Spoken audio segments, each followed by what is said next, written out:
Senator Tim Scott, who is running for president. Good morning, Senator. I look forward to seeing you next week in Miami. Well, thank you for being there, number one. It's good to have a conservative at the podium helping us navigate the questions and have a serious conversation about why the conservative platform is the path to a stronger, healthier, more vibrant America. Well, thank you. I look forward to it, Senator. I want to begin with the breaking news. The NBC Des Moines Register Mediacom poll published an hour ago. Former President Trump in Iowa has 43%. Governor DeSantis and Ambassador Haley have 16%. You are in fourth place with 7%. Governor Christie at 4% and Vivek Ramaswamy at 4%. That's a down for you. How do you react to those numbers, Senator? Well, it's one of the reasons why we're heading to Iowa and staying there consistently, because we realize that, historically speaking, Iowa voters, they break late in the cycle, and that's great news. Having an opportunity for us to continue to share our message and to do it full-time in Iowa will be very helpful. And also, we have to remember historically, 2011, 2015, it was Herman Cain and Ben Carson were leading in the Des Moines Register poll. So we are excited about where we are. We have made the decision that it's Iowa or bust for us, and I'm looking forward to being there. Senator, I'm asking all the candidates this when they come on my radio show. If you don't finish first or second in either Iowa or New Hampshire, will you exit the race? You know, I'm not going to make any predictions other than that we will be in the top two in Iowa without any question. All right, so let me move now to the issue of Israel and Gaza. Do you have any timetable for Israel? Do you think there ought to be any timetable for Israel to finish its operation to eliminate Hamas? I don't think there should be a timetable, number one. Number two, we should give the support, the resources, and the backfill necessary for Israel to be able to be effective, to have an overwhelming dominance, and to finish the conflict as soon as they possibly can. That requires the United States of America to stand shoulder to shoulder with no daylight with Israel, as opposed to having a president who speaks with a forked tongue, supporting Israel during the middle of the day, but then delaying Israel's progress at night. That is a terrible strategy. We should be full-throated in our support of Israel. Now, Senator Scott, you know that the Department of Justice has a division of civil rights, and the Department of Education has an office of civil rights. Either or both of those could be investigating Cornell, Columbia, anywhere where anti-Semitic actions have taken place. Do you intend to ask officials from those departments when they come before your committee, if they ever come before your committees, if they have investigations opened up? For example, Cornell, which has had to close the kosher dining hall because of threats against it. Well, one of the things I've said very clearly is I am now leading on legislation, new laws, that will pull federal funding from schools that refuse to hold their students accountable for the advocating of mass murder, for supporting genocide, and for supporting terrorism. I believe that our college campuses have become hotbeds of indoctrination, not education, and you can see that glaringly obvious as you think about those Jewish students on college campuses who are told to go run and hide in attics, who feel threatened on the campus, and the administration on the college campuses refuse to do anything about that. They do not deserve the federal funds. Now, this Office of Civil Rights at the Department of Education has been very activist and very left-leaning over the past 20 years. Have you seen anything from them initiating even one investigation of one campus?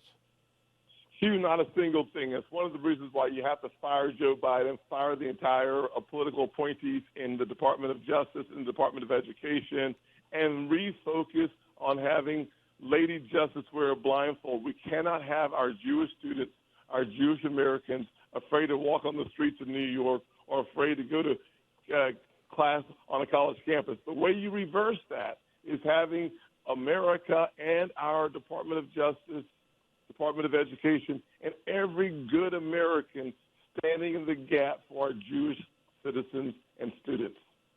Now, Senator, I want to turn to the topic of mass shootings has happened in very close to where I live during the summer in Maine, and the state is shook up. I know you've been active in legislation on police reform and on gun rights. Can you tell us what Tim Scott believes about background checks and about whether or not people like this killer ought to be able to have weapons and when red flags are appropriate or not appropriate?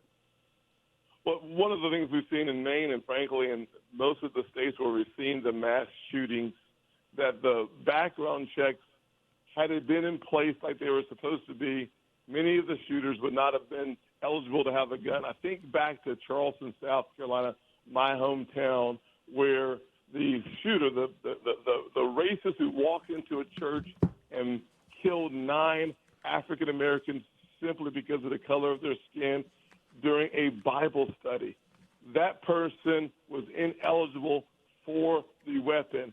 Had we had the background system working, that is the goal, and it's a challenge that we have, is to make sure that all the information that should be in there is in the system, and second, to make sure that the proper authority responds within that 3-day window. The next thing I'd say is that most of the states already have red flag laws. What we're learning is having the kind of access to the information is important. The main killer literally has sent a number of signals for weeks and, frankly, even a year earlier, and those were ignored. Senator, the one thing I want to follow up on, the New York Times reporting this morning that the killer in Maine had mental health issues. A gun shop owner was approached by him to purchase a silencer, and the gun shop owner turned him down because of the NICS check. Should gun shop owners who get a no, who are denying someone, ought they to be obliged to contact police in the hometown of the person who's provided their appropriate form and who got dinged by the NICS check? One of the things that we should have is the interconnectivity necessary through the different layers of local, state, and federal government, where you have the access to the information sent to the local police office as well as the state police office. If that were to happen, we would have the kind of blanket so that when there is a red flag within the system, all levels of government can see the same information real time. That is something that should be easy to actually achieve. Last question, Senator Scott, goes to the economy. And the economy has gotten buried by the massacre in Israel on 10/7 by the shooter in Maine. In the Wall Street Journal this morning, it says, does strong growth fuel inflation? Fed debates whether old model still applies. It does. So my question to you, if you were in the position of President Biden, would you be jawboning Jerome Powell to keep rates going up? Because it just seems to me with 5% or nearly 5% growth in Q3, inflationary pressures are going to continue. Well, listen, one of the things I suggest is that the separation between the Federal Reserve and the administration should remain. There should be a firewall between the two. But what we've noticed over the last 2 years is as inflation has gone up, there's no question rates have followed. The 11 consecutive rate increases were caused by the 16% inflation in our economy, which was driven by the actual spending in Washington and not the production in the private sector. One of the ways that we reduce inflation and slow down the rate increases is for us to stop spending money in Washington so as to allow the private sector to be the engine of our future and not Joe Biden and the public sector. As it relates to the ability to bring rates down, as inflation continues to come down, I believe that will bring our rates down. The 4.9% that we saw this last quarter in economic activity, I think actually foreshadows a very difficult second half of 2024. Very last question, Senator Scott. Your friend, Jim Lankford, is co-sponsoring with Maggie Hassan of New Hampshire the Prevent Government Shutdowns Act, which would basically keep the government funding by cutting existing appropriations. Do you support that act, or is that sequestration under a better name? Well, no, there's no doubt that having the responsibility to get your job done is a good thing.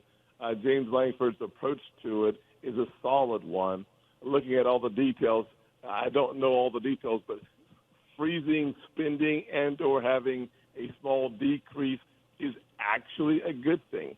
So I would encourage to support the concept of the legislation. Of course, I would want to read it first, but yes, freezing and then reducing spending is always in the right direction, especially when you're dealing with a shutdown.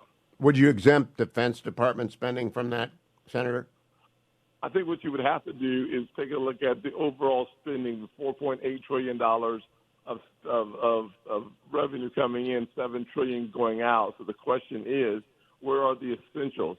And so every office, whether it's making sure that Social Security continues to function, Medicare continues to function, our military continues to be paid, frankly, our Border Patrol agents and our law enforcement apparatus.